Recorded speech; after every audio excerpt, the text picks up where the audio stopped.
After the Rubble Europe's post-war welcome mat, written by John Oliver from HBO's Last Week Tonight, World War II, done, over, kaput, Europe, a mess, buildings, rubble, workforce, depleted, enter immigrants, not by choice, mind you, needed.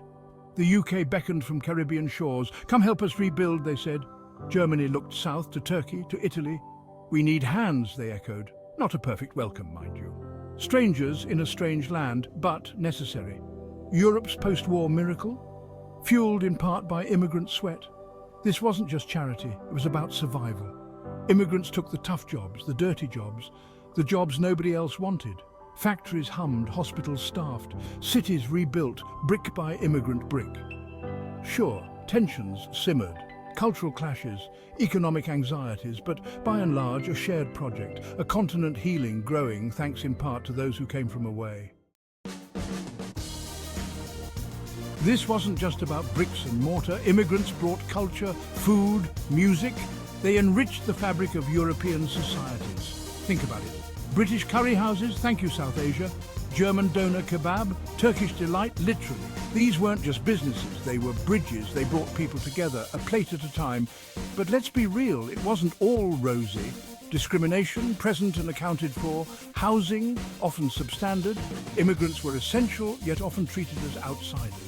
Second-class citizens, their contributions minimised, their struggles ignored. This is the uncomfortable truth we need to acknowledge.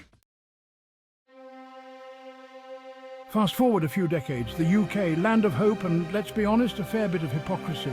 Remember the Windrush generation invited from the Caribbean, told they were British? Then, denied rights, deported, a national shame. Then came Brexit. Take back control, they cried. Control from whom? The EU, or was it something deeper? A fear of the other, a rejection of the very people who'd helped build the nation. The irony, deliciously, tragically British. Here's the thing about Brexit. It slammed the door on easy immigration, fewer workers. Problem huge. The UK needs immigrants. Always has, always will. Who's going to drive the trucks, staff the hospitals, pick the fruit? Not enough Brits, that's for sure. So what's the plan? Nobody seems to know. It's a mess, a self-inflicted wound. The UK needs to face facts. It needs immigrants. It needs to treat them fairly. It needs to learn from its past mistakes. Will it? Stay tuned. Section 5, Europe's new wave, a different kind of migrant.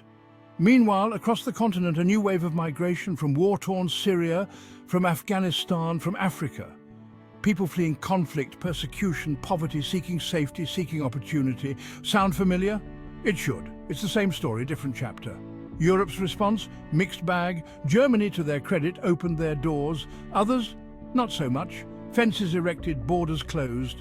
A humanitarian crisis met with a bureaucratic shrug. We've seen this movie before. It never ends well.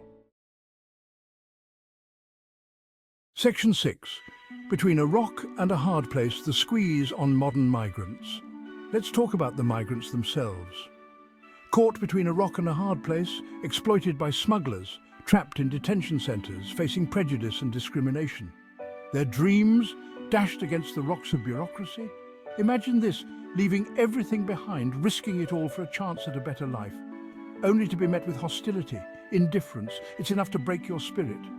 But here's the thing, these are people, with families, with dreams, with the same right to dignity and respect as anyone else. Section 7, beyond the headlines, the human faces of immigration. It's easy to get lost in the numbers, the statistics, the policy debates, but behind every headline, a human story, a family torn apart, a child seeking safety, a doctor starting over. These are the stories we need to hear. These stories are messy, complicated, full of heartbreak and resilience. They challenge our assumptions. They force us to confront our own biases. They remind us that immigration isn't just a policy issue, it's about people. Section 8, the integration equation, finding common ground. Integration. It's a buzzword, often misused, misunderstood. It's not about assimilation. It's about finding common ground, building bridges of understanding, respecting differences while celebrating shared values. It's a two-way street. It requires effort from both sides. Newcomers need to learn the language, the customs, the laws of the land. But the host society, they need to be welcoming, inclusive, open to change. It's not always easy. Section 9, the long-view immigrants as threads in Europe's tapestry. Here's the bottom line. Immigration is a fact of life, always has been, always will be. It's how societies grow, evolve, adapt.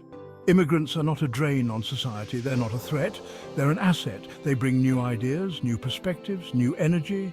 They enrich our cultures, they fuel our economies. They're the lifeblood of a dynamic, forward-looking society. To reject immigration is to reject progress. Section 10, learning from yesterday, building for tomorrow. So, what have we learned? Hopefully a few things. Immigration is complex, it's messy, it's essential. We can't keep repeating the mistakes of the past. We need to learn from them. We need to be better. We need immigration policies that are humane, fair, orderly, policies that recognize the value of immigrants, policies that allow them to thrive, policies that benefit everyone. The future of Europe depends on it. No pressure.